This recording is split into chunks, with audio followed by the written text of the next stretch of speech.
Assalamualaikum warahmatullahi wabarakatuh. Baiklah, di sini saya akan menampilkan video penilaian GCS dan inilah dia videonya.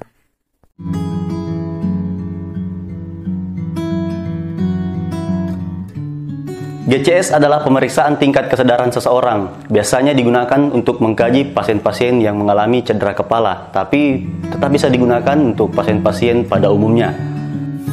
Ada 3 aspek yang kita periksa pada pemeriksaan GCS, yaitu adalah eye, verbal, dan motorik, yang masing-masing memiliki skor tersendiri.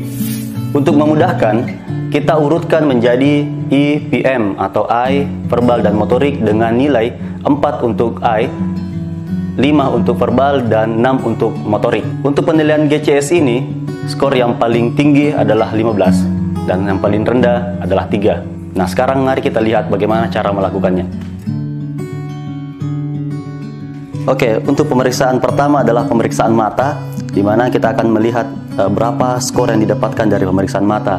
Untuk skor tertinggi dia bernilai 4 dan skor terendah bernilai 1. Untuk skor 1 seperti ini, jadi dia tidak bisa membuka mata, diberikan rangsangan nyeri, dia tidak membuka mata, diminta membuka mata pun tidak bisa membuka mata. Tolong buka matanya, seperti itu. Jadi dia mendapatkan poin 1 karena tidak ada respon pada mata.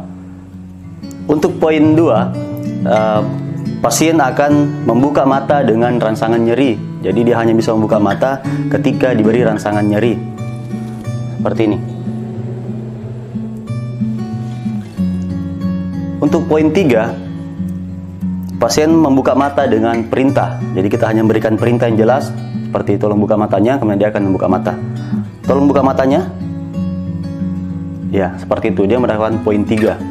Nah, untuk poin 4 dia seperti ini, kita tidak memberikan perintah, tidak memberikan rangsangan apa-apa, dan dia tetap bisa membuka mata dengan spontan seperti pada normalnya. Untuk pemeriksaan mata seperti itu. Jadi kita sisa menentukan pasien ini mendapatkan skor berapa dalam pemeriksaan mata atau eye.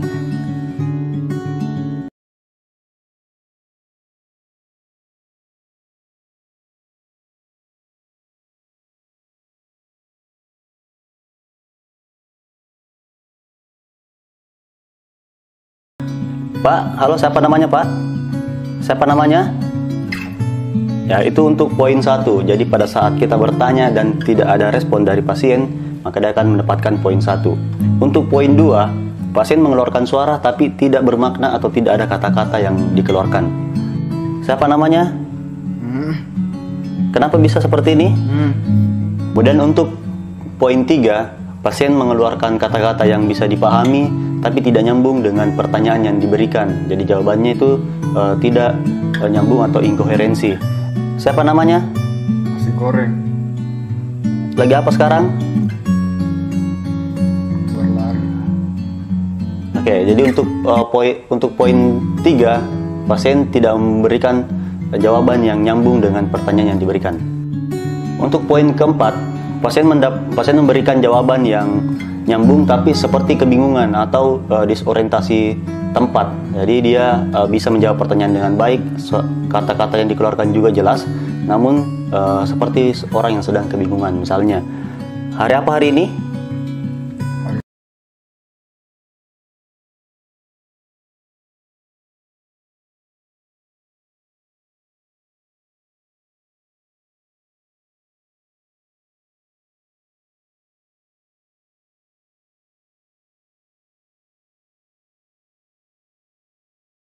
Nah, jadi seperti itu, dia bingung akan orientasi waktu atau tempat, dan bahkan bisa melupakan siapa namanya.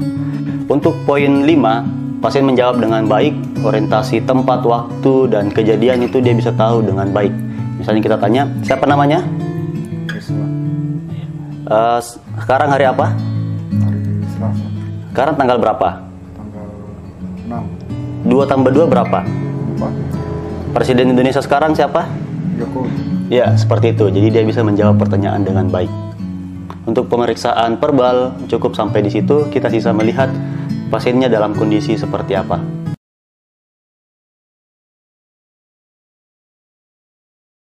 Pemeriksaan selanjutnya adalah pemeriksaan motorik atau pergerakan dari pasien. Di sini kita akan banyak menggunakan rangsangan nyeri.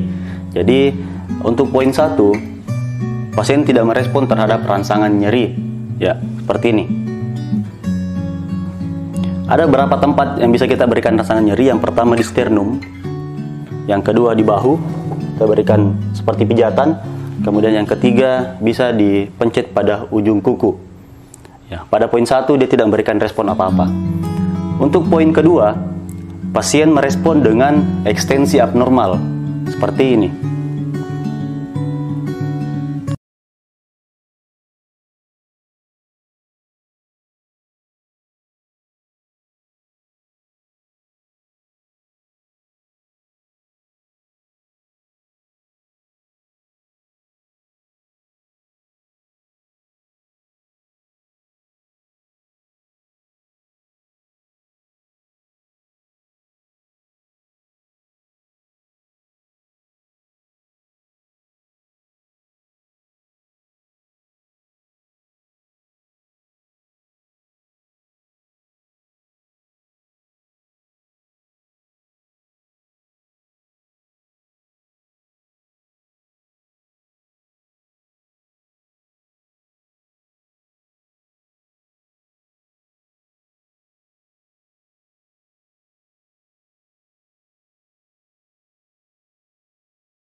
Ya, itu adalah poin ke-6.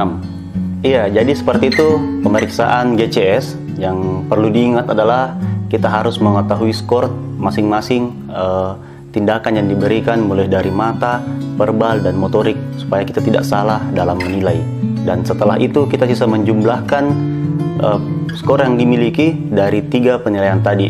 Dan skor itulah yang menjadi acuan berapa nilai GCS seorang pasien, dan kita juga bisa mengetahui berapa tingkatan atau sampai mana tingkatan kesadaran pada pasien tersebut. Baiklah, itulah tadi videonya. Terima kasih sudah menyaksikan. Semoga bermanfaat. Wassalamualaikum warahmatullahi wabarakatuh.